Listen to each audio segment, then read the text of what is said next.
O di bala, hello mga ka-imbierna. Imbierna kayo ha. This is your Tito CA, o di ba? Ipapakita ko sa inyo. Akala nyo siguro na pag naggawa ako ng damit ay diretso kagad na malinis. Di ba? Napansin nyo ba? May tela talaga, lalo pa sa chiffon.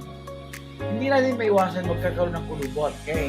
Itutok. Kasi, may mga tela talaga na mahirap pasunurin. Okay? Mahirap pasunurin. Pero merong mga tela na sa paggawa pa lang, pagtahi pa lang, maganda na talaga, lalo pa pag mahal na klase. Ano yan? Ito. Tingnan nyo ito. Di ba?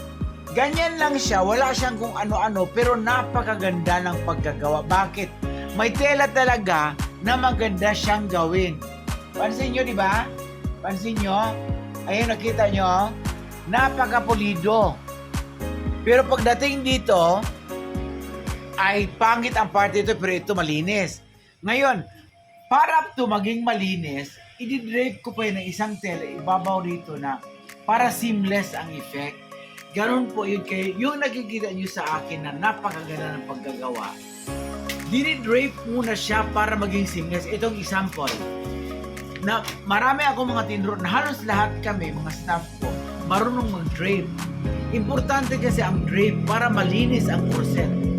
Halika dito, videographer. Kanina niyan ay napakasama ng itsura sa loob.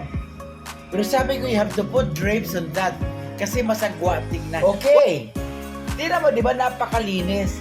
Yun ang sekreto. Yun ang importante sa paggawa ng damit na dapat kailangan gumamit din ng common sense. Lalo pa, okay? Lalo pa na binabayaran din ng kliyente ng mahal. Bakit pagkain sa atin yan, binabayaran ng mahal, tapos ang tsaka-tsaka ng gawa. Mas maganda pang gawa ng Divisoria o mga mananahin. Intindihan nyo.